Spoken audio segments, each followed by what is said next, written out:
साफ प्राणी नहीं था जो हिरण्यकशिपु के नाम का जयकारा न लगा रहा हो। इतना उसने भय उत्पन्न कर दिया था।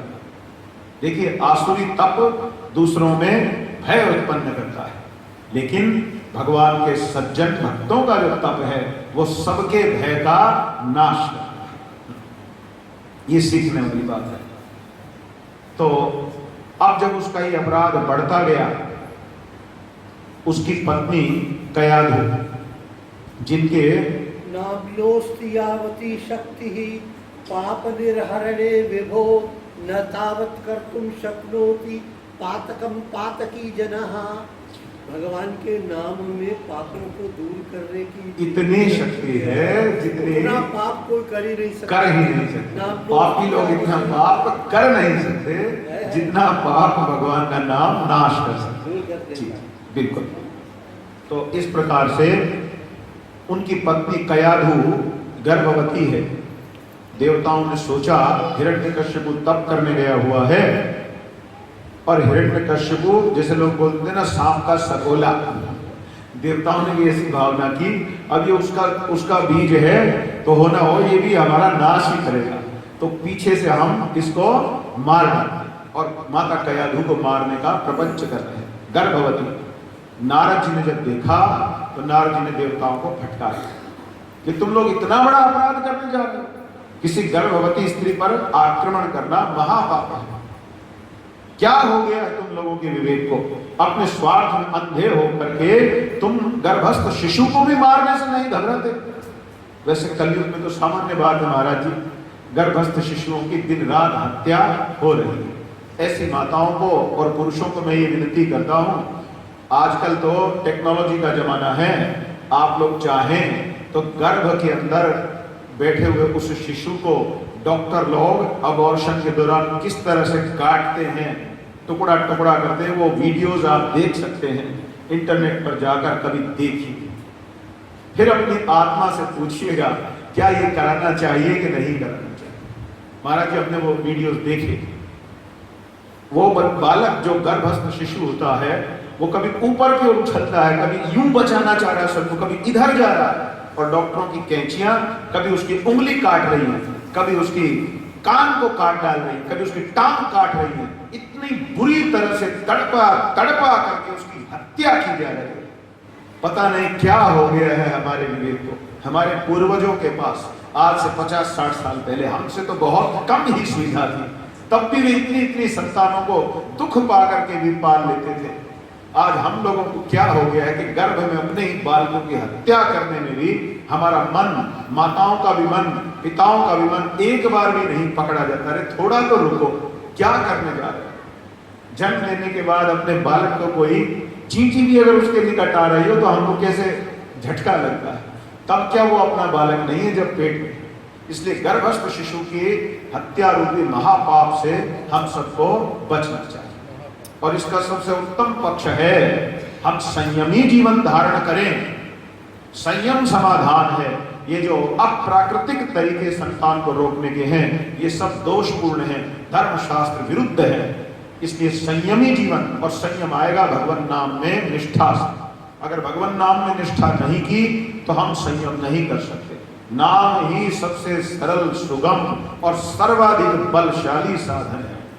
इसलिए भगवान नाम का अभ्यास सबको रोज करना चाहिए, सत्संग जरूर करना चाहिए, अन्यथा हम इन पापों से बच नहीं पाएंगे। देवता उस गर्भस्थ शिशु को मारने के लिए माता कयाधु के पीछे लगे हैं। नारद जी ने जब देखा संत ऐसा दुष्चरित्र देख नहीं सकता, देवताओं को फटकारा है। कयाधु को कहते हैं चलो तुम हमारे आश्रम में रहो सुरक्षित, यहाँ ये देवता आकर तुमको कष्ट दे नहीं सकते हैं। माता को अपने साथ ले गए। देखिए, एक असुर की पत्नी और उसके गर्भ में आसुरी संतान है, ये सब विचार है। फिर भी नारद जी ने उस गर्भवती माता की और उसके गर्भ में पल रहे बालक की रक्षा की और उसे अपने पास रखा। और नारद जी ने अपने पास रखा तो नारद जी कोई सामान्य व्यक्ति तो है, उनकी संगति में जो रहेगा उस पर नारद जी के विचारों का प्रभाव न पड़े, ये हो नहीं सकता। नारद जी ने उस गर्भवती माता को रोज भगवान हरि की कथाओं को सुनाना आरंभ किया। प्रतिदिन उसको उपदेश देते। नारद जी का लक्ष्य माता नहीं थी, नारद जी का लक्ष्य गर्भस्थ शिशु था। क्यों? क्योंकि नारद जी जानते थे यदि ये बालक शिक्षित हो गया, यदि इसमें श्री हरि की भक्ति आ गई तो आगे का काम ये अपने आप कर लेगा। ये आचार्यों की काम करने की नीति है, कला है। तो इसलिए हम लोगों को आचार्यों की सन्निधि प्राप्त करनी चाहिए, बाकी तो सब हो ही जाता है। नारद जी ने कृपा करके बालक को, गर्भस्थ शिशु को धर्मनिष्ठ बना दिया। इसके पश्चात हिरण्यकशिपु जब तप करके लौट आया तो उसकी पत्नी को उसे सौंप दिया। अब बालक तो अभी छोटा ही, जब थोड़ा सा बड़ा हुआ तो उसके जो लक्षण हैं वो वही हैं, भगवान की भक्ति से ओतप्रोत होने वाले। एक दिन जैसे पिता में प्रेम होता है, बालक को अपने गोद में बिठाया और लाड से पूछा, हे प्रहलाद, तुम ये बताओ तुम्हें सबसे अच्छा क्या लगता है? प्रहलाद जी बोले, मुझे सबसे अच्छे श्री हरि लगते हैं नारायण लगते। अब नारायण का नाम सुन के हिरण्यकशिपु के जीवन का एक ही उद्देश्य है कि नारायण से मुझे बदला लेना है। मेरे भाई हिरण्याक्ष को उन्होंने मारा था वराह के अवतार में, और अपना ही बेटा आज ये कह रहा है कि मुझे तो सबसे प्यारे श्री हरि लगते हैं। उसने क्रोध में भर करके बालक को पटक करके यूं फेंक दिया अपने गोद में।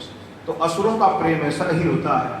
अभी 2 मिनट पहले तो उचकार रहा था, गोद में बिठा रहा था, और 2 मिनट के पश्चात ही अपना ही शिशु होते, अपना बालक होते हुए भी, अपना ही कुमार होते हुए भी उसे फर्श पर पटक दिया। क्योंकि स्वभावो दुरुतिक्रमा, स्वभाव तो नहीं बदला जा सकता। उसने कोई गलत बात तो नहीं कही थी, और वैसे भी बालक तो कोई गलत भी बात कह दे तो कौन बुरा मानता है? हाँ, अधिक हुआ तो आप ही कह दोगे बेटा ऐसे नहीं बोलते, इतना ही तो होगा। ऐसा कौन करता, पकड़ करके यूं मारे फेंकते। लेकिन स्वभाव, हिरण्यकशिपु ने तुरंत ही शुक्राचार्य के पुत्रों को, षंड और अमर्क को बुलाया। भाई 2 होम ट्यूटर, जैसे आजकल लोग बुलाते हैं, राजा का बेटा है, इसको पढ़ाओ, इसको अच्छी शिक्षा दो। आजकल भी लोग यही सोचते हैं बेवकूफों वाली शिक्षा, शास्त्र शूस्त्र में क्या रखा है, टेक्नीशियन बनना है बड़ा होकर के, है ना, कहीं MIT कहीं IIT, उधर से ना मिले तो IIT इंडिया में कराओ, यहाँ नहीं, वहां हो सकते है तो वहां भेजो यानी जो जिसमें ईश्वर का लेश मात्र भी विचार नहीं किया जाता वो नंबर 1 पे है, बाकी सब बाद में।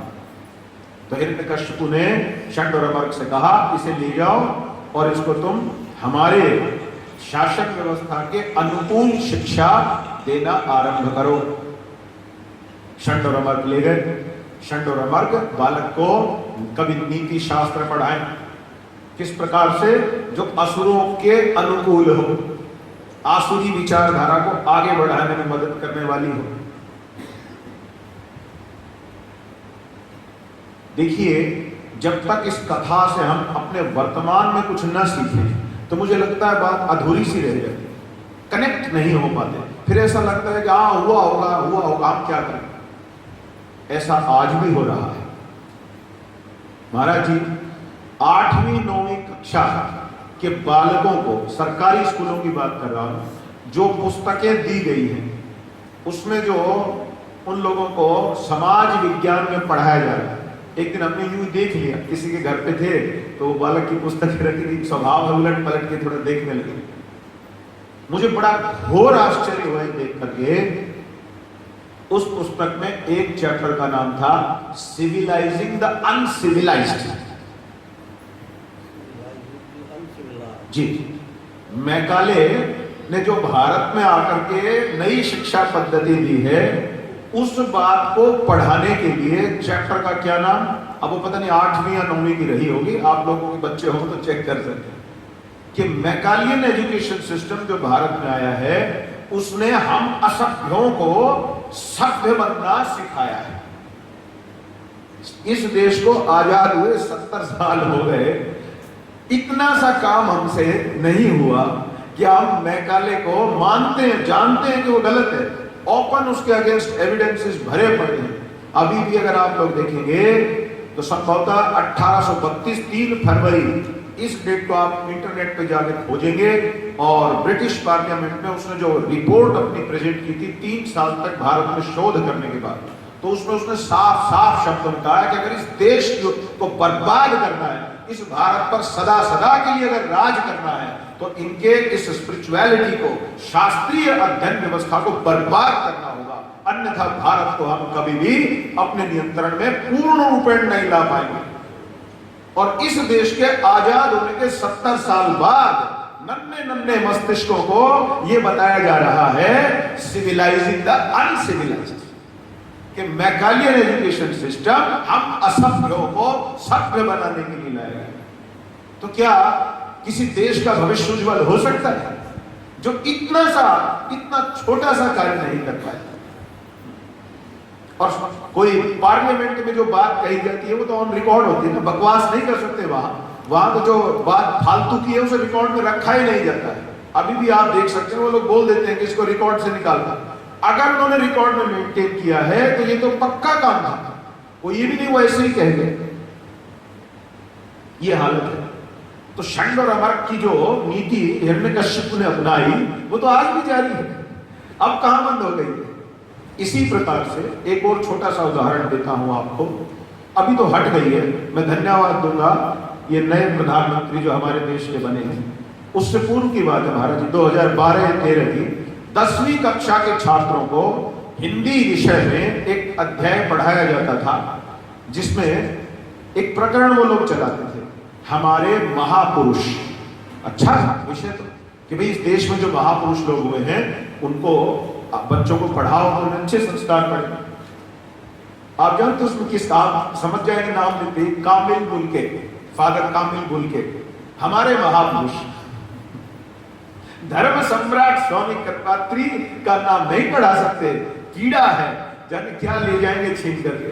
कामिल बुलके को पढ़ाया जाए। आप जानते हैं कामिल बुलके? अभी लोगों को पता ही नहीं कौन है कामिल बुलके। अच्छा है वैसे नहीं पता। ये एक विदेशी पादरी था, भारतवर्ष में आया और इसने ईसाईयत को फैलाने के लिए 2 पुस्तकें लिखी, जिसमें से एक पुस्तक का नाम था राम कथा। पुस्तक का क्या नाम है? राम कथा। धर्म सम्राट स्वामी कृपात्री, मध्य में जो आप फोटो देख रहे हैं, इनके समय में ही था।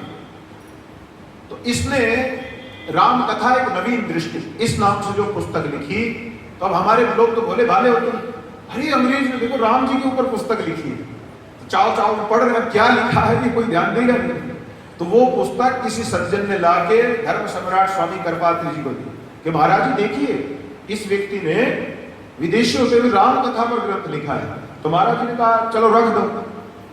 अब रख लिया, जैसे हमारे पास एक ग्रंथ रखा है। अब यात्रा में रहते थे तो कभी किसी समय उनकी नजर पड़ी, चलो देखते हैं इसमें क्या है। अब महाराज जी ने उसको पढ़ना शुरू किया थोड़ा थोड़ा। अब जब पढ़ना शुरू किया 2-4 पन्ने आगे पीछे के देखे, तब तो महाराज जी ने निर्णय लिया इसको तो मुझे पूरा ही अध्ययन करना पड़ेगा। क्यों? आप जानते हो उस पुस्तक में क्या लिखा था? और अभी भी उसे प्राप्त किया जा सकता है, थोड़ा प्रयास भले ही करना पड़ जाए। कामिल बुलके लिखता है श्री जानकी जी का और प्रभु का जो संबंध था, वही संबंध जानकी जी का लक्ष्मण के साथ था, वही संबंध हनुमान के साथ भी था। आप लोग विश्वास कर सकते हैं इस बात पर? और उस व्यक्ति को इस देश की शिक्षा व्यवस्था ने 2013-14 तक हमारा महापुरुष कहकर के पढ़ाया है। और लोग कहते हैं कि भारत में सब ठीक है, हम जैसे लोग बिना बात लोगों की भावना भड़काते फिरते हैं। आप अनुमान भी लगा सकते हैं, उस व्यक्ति ने यह वाक्य प्रयोग किया हुआ है जिसे कहने में हमको भी पीड़ा हो रही है कि कैसे कहें इतनी व्यर्थ की बात को, लेकिन न कहें तो लोगों को जागृति कैसे आए। लेकिन हम हिंदुओं की स्थिति क्या है बेटा? हिंदी में 100 में से 99 आने चाहिए, कुछ भी हो, कामिल बुलके हो चाहे कोई हो, हनुमान जी की सीता के साथ जो संबंध, हमको कोई मतलब नहीं। तू 100 में से 100 ला, तू इंजीनियर बन जा, तू अरबपति बन जा, बर्बाद हो, धर्म हो, हिंदू हो, कुछ हो, कोई मुड़ के भी नहीं देखना चाहता क्या पढ़ाया जा रहा, किसको महापुरुष करके स्थापित कर। जब धर्म सम्राट स्वामी कृपात्री जी महाराज ने देखा तो महाराज जी भावुक हो गए, उनके नेत्रों में महाराज जी जल है। आप तो खैर सब जानते हैं महाराज जी ने, जी वही मैं कहना चाह रहा हूं, महाराज जी का स्वभाव ऐसा नहीं था आजकल के साधुओं की तरह। मैं तो स्पष्ट बोलता हूं, हाँ अब हम क्या कर सकते हैं, चल रहा है ये सब। अभी भी रामायण मीमांसा कभी कभी पढ़ा करता हूँ, मेरे पास है जी। धर्म सम्राट। मैं वही महाराज जी उसी विषय पे आ रहा हूं। मैं कह रहा हूं आजकल के साधुओं को ये बात दिख भी जाए, सुन भी ले, प्रमाण सहित हो, तो भी क्या करेंगे। अब हम क्या कर सकते हैं, कलयुग का प्रभाव है, कलयुग में सब हो रहा है, चल रहा। धर्म सम्राट इस प्रकार का व्यक्तित्व नहीं था। महाराज जी ने जैसे ही उस ग्रंथ को देखा, अन्य योजनाओं को स्थगित किया और महाराज जी बोले रामायण पर मैं पूरा एक विराट ग्रंथ लिखूंगा। अभी भी वो ग्रंथ उपलब्ध है, आप सब श्री धाम वृंदावन जाते हैं, मैं आप सबसे हाथ जोड़ करके कथा करने आया हूं ना, सबके मन में होगा कुछ तो दक्षिणा, मैं आप लोगों से दक्षिणा मांगता हूं इस कथा के माध्यम से, और हमें कुछ मत देना, आप एक मुट्ठी चावल भी मत देना। जब श्री धाम वृंदावन जाओ दोगे ना ये दक्षिणा जो मांग रहा, छोटी सी मांग रहा कोई भय करने की आवश्यकता नहीं। जब श्री धाम वृंदावन जाओ, अब की बार खंडेलवाल धार्मिक पुस्तक भंडार है, कहा बिहारी जी की गली में, बिल्कुल वहीं पे किसी से भी पूछ लीजिएगा, वहां जाकर के कहिएगा भैया हमको रामायण मीमांसा दे दो, मैं समझूंगा आपने हमें दक्षिणा दे दी कथा। आप अपने घर में रामायण मीमांसा लिया। उस फादर कामिल बुल्के की धर्म सम्राट स्वामी कृपात्री जी ने किस प्रकार से धज्जियां उड़ाई है देखो उस ग्रंथ में। और वो व्यक्ति भारत में उसके बाद भी जीवित था। महाराज जी का स्वभाव था जिसका खंडन करते पहली प्रति उसी के पास भिजवाते थे, भाई ये हमने लिखा है, कुछ अगर समीक्षा कर सकता है तो करके वापस एक और पुस्तक छाप करके दे दे। तो आप सबसे विनती है, आपके धर्म पर क्या चोट मारी गई और उसका उत्तर एक धर्म धुरंधर संत ने किस प्रकार से दिया, आप एक बार उसे अवश्य पढ़िए, आपकी आत्मा को संतोष प्राप्त होगा। रामायण मीमांसा महाराज जी का ये स्वभाव नहीं था कि बस कामिल बुल्के के कारण पुस्तक लिखने बैठे, फिर तो उन्होंने ये देखा ना रामायण पर जब एक कामिल बुल्के है तो और भी तो होंगे। फिर तो महाराज जी ने सबको एक प्रकार से सबकी रेकी की और किस किस ने कहा, किस किस प्रकार से श्री रामचंद्र जी के चरित्र पर लांछन लगाने की चेष्टा की है, सबको मुंह तोड़ जवाब दिया। और इतना होते हुए, खंडन मंडनात्मक शैली में होते हुए भी भक्ति ज्ञान और वैराग्य का ऐसा पुट उस ग्रंथ में है, आप रामायण मीमांसा पढ़ते पढ़ते भगवान के भक्त भी बन जाओगे, भगवान के विशेष तार्किक भी बन जाओगे। आप रामचंद्र जी के चरित्र पर उठ रहे किसी भी प्रश्न का उत्तर दे सकोगे, सब कुछ मिल जाएगा। हमारे कहने से रामायण मीमांसा का एक बार अध्ययन अवश्य करें। आप यदि आज के इस दिन को याद न रखो तो हमें बता दें, यदि आपने एक बार रामायण मीमांसा का अध्ययन किया। और वो रामायण मीमांसा की पुस्तक मेरे घर में मेरे पास यहाँ भी पड़ी हुई है, मैं पढ़ा सकता हूँ। जी जी, आचार्य जी तो मैंने कहा तो सब कुछ है, लेकिन आप सब भी उस ग्रंथ का लाभ उठा सकते हैं। मैंने आपको बता दिया वृंदावन में कहा आपको प्राप्त हो जाएगा। तो इस प्रकार से मित्रों ये षंडामर्क की जो योजना जो हिरण्यकश्यप ने षड्यंत्र रचा था कि षंड और अमर्क मेरे पुत्र को एक शिक्षित प्रशिक्षित असुर कैसे बनाए, आसुरी सिद्धांतों की ट्रेनिंग दे करके, वो आज भी दुर्भाग्य से इस देश में चल रहा है। हम लोग उन्हीं नारद मुनि की परंपरा में आते हैं। क्यों? क्योंकि नारायण समारंभात होकर के ब्रह्मा और ब्रह्मा जी से आगे बढ़ करके वशिष्ठ, वशिष्ठ से शक्ति और शक्ति से पराशर, पराशर से व्यास और व्यास से आगे बढ़ करके सुखदेव मुनि, फिर सुखदेव मुनि के आगे गौड़ पादाचार्य, गोविंद भगवत पादाचार्य, आद्य जगत गुरु भगवान शंकराचार्य और अस्मद आचार्य था। वंदे गुरु परंपरा। जी, तो पूरी गुरु परंपरा वही की वही है। हम लोग इस कलयुग में आजकल के हिरण्यकश्यप जैसे शासकों के नीचे किसी तरह छुप छुप करके नारद जी की ही शैली में आपको उन शिक्षाओं को, ग्रंथों को देना चाह रहे हैं। यदि आप हिंदू समाज और शिक्षाओं को, ग्रंथों को अपना लेगा तो श्रीमद् भागवत का ये प्रवचन सफल है। अन्यथा कथाएं तो रोज हो रही है इस देश में, लेकिन हम प्रबुद्ध नहीं हो रहे, दुर्भाग्य। इस पर विचार करिएगा। हिरण्यकश्यप के इस षड्यंत्र का बालक प्रहलाद पर कोई प्रभाव न हुआ। उसने षट्मार्ग की उन शिक्षाओं को व्यर्थ सिद्ध कर दिया उनके मुंह पर ही, क्योंकि भगवत भक्ति, भगवत ज्ञान और भगवत भक्ति ज्ञान के साथ साथ मिले हुए वैराग्य से उत्पन्न विवेक उसे प्राप्त था।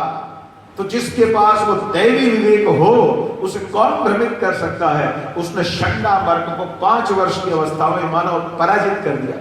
उन्होंने हार मान ली। हिरण्यकश्यप के पास आए और बोले महाराज इसका कुछ नहीं हो सकता, अपने को अपने पास रखो, पता नहीं किस मिट्टी का बना है, इसको कौन पढ़ाता है, ये हमारी सारी बात काट देता है, हम जो भी प्रयास करें इस पर कोई असर नहीं होता। हिरण्यकश्यप ने पुनः प्रयास किया अपने आप को समझाने का।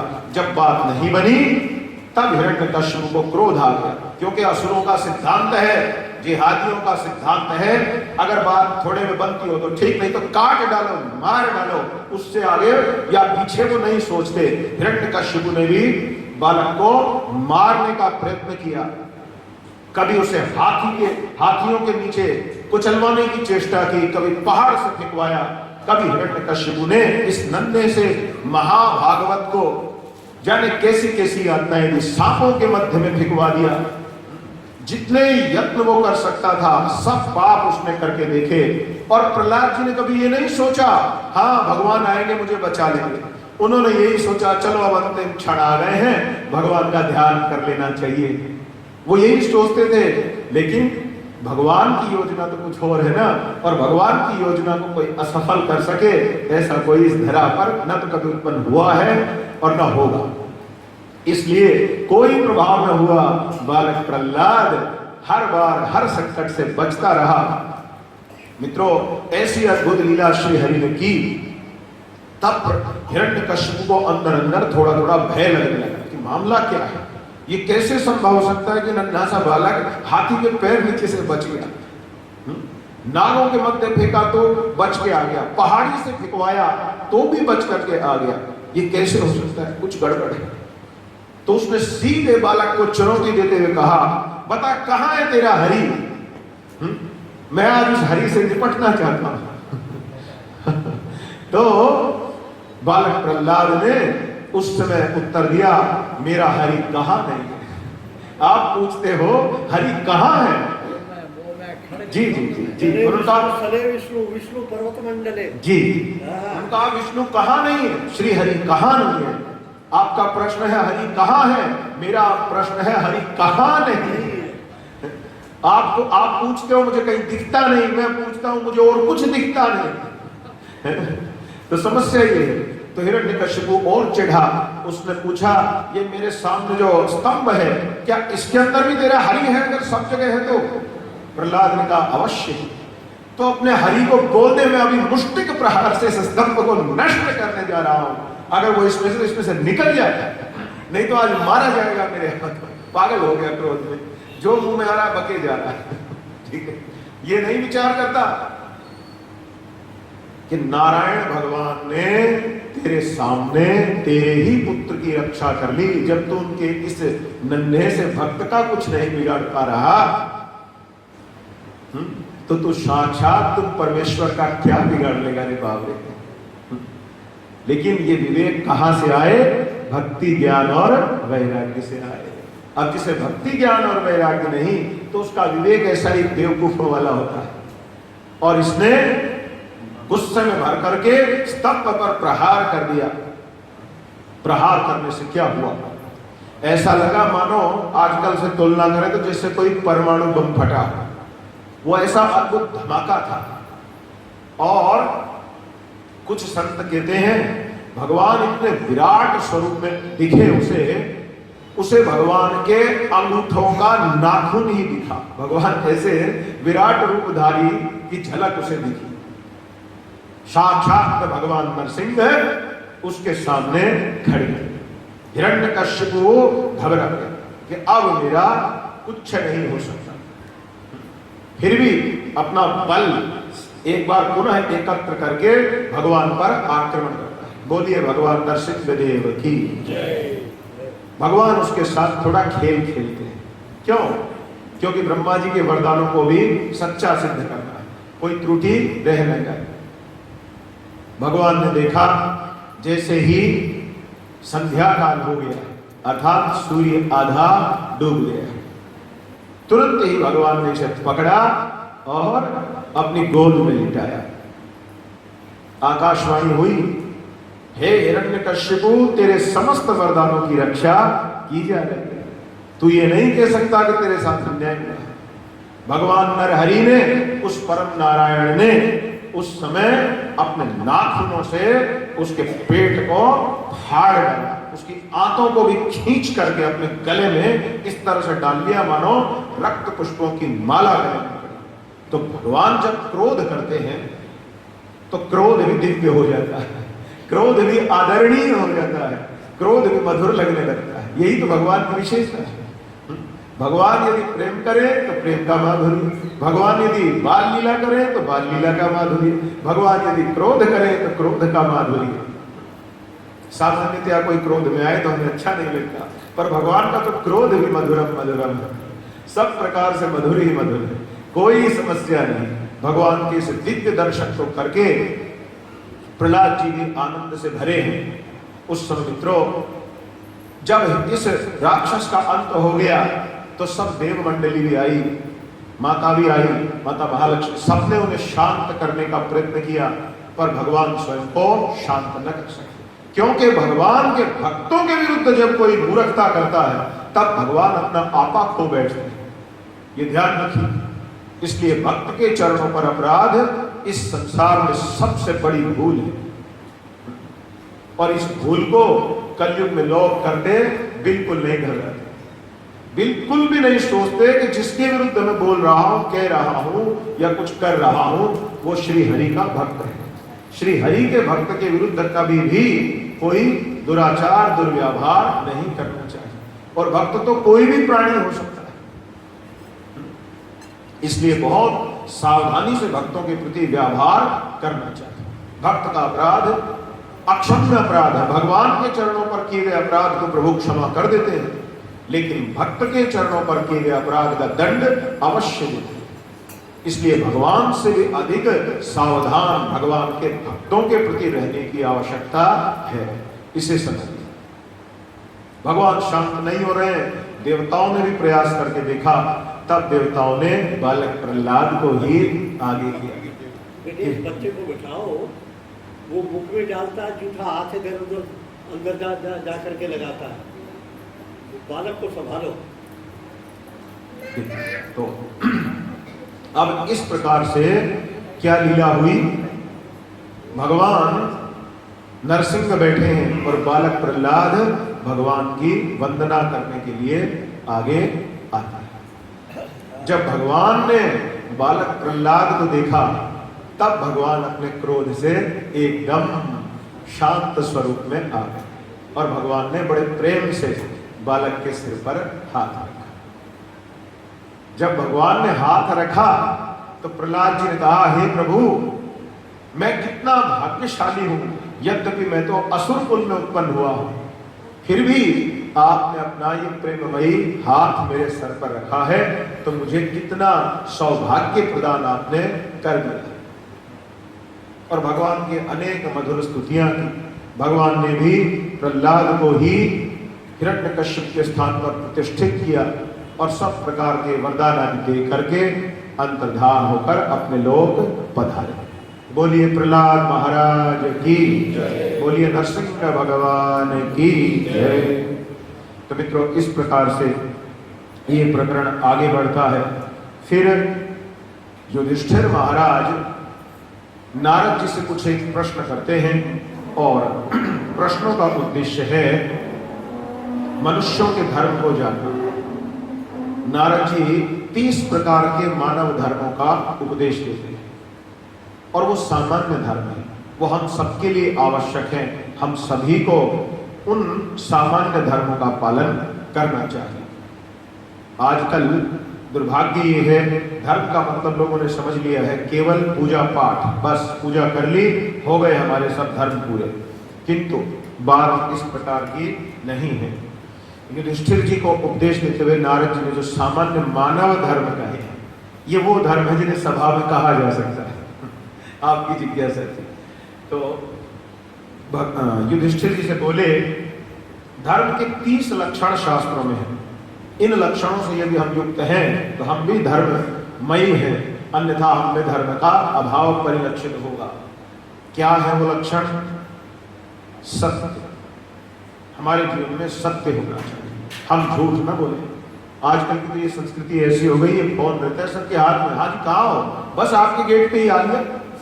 अब पहले वो लैंडलाइन होता था तो फायदा ये था कि अगर उस पर बात कर रहा है तो ये नहीं कह सकता कि रास्ते में, यही बोलता था अभी तो अपने घर में ही क्योंकि फोन उठा लिया, या किसी दूसरे से उठवा के झूठ बुलवानी पड़ती थी। पर अब तो हाथ में तो झूठ बोल देता है, आ गया थोड़ी दूर। ये चल रहा है कि नहीं चल रहा है? सत्यमेव परम ब्रह्म सत्यरूपो जनार्दनः नहि सत्यात् परो धर्मः नान्यतात् पातकं परम। सत्य से बढ़ करके कोई और पतन कराने वाला कर्म है। सत्य स्वयं परमात्मा है, सत्य स्वयं भगवान है। इस प्रकार से जानना चाहिए। तो नारद जी ने कहा है, सामान्य धर्मों में चाहे कोई किसी भी जाति का व्यक्ति हो, किसी भी वर्ण का हो, कहीं का भी हो, ये सबके लिए वर्णीय धर्म है। सबको इनका पालन करना चाहिए, सबको सत्य का सहारा लेना चाहिए, सबको सत्य को धारण करना चाहिए। इसके बाद कहते हैं दया, तपस्या और शौच, शुद्ध रहना। जैसे अभी आचार्य जी ने हम सबको शिक्षा दी कि भाई हम मंदिर में बैठे हैं, बालक घूम रहा है, मंदिर की शुचिता पर कहीं असर न हो, इसलिए हम ध्यान रखें। तो ये शौच अर्थात हम पवित्र बने रहें। इसी प्रकार से तितिक्षा। अब इस शौच धर्म में बहुत सी बातें हैं। सुबह सुबह जब हम लोग उठते हैं तो उठ करके जब मल त्याग करते हैं तो धर्मशास्त्र कहता है उसके बाद हम सबको 12 कुल्ले करने चाहिए।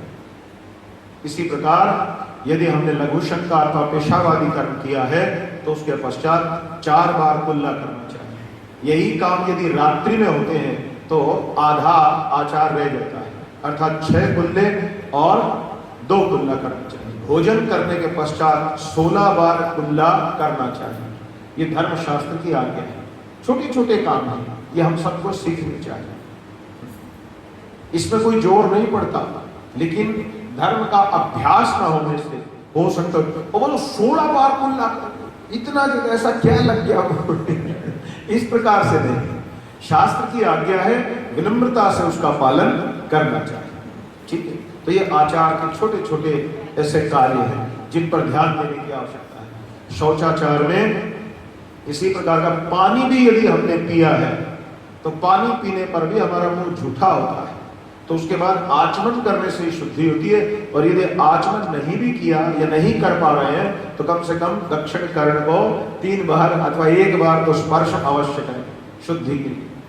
यज्ञोपवीत को भी हम लोग इसीलिए कान से लपेटते हैं क्योंकि गंगा जी का वास मन दक्षिण कर्ण, तो उसके स्पर्श से वो सदैव शुद्ध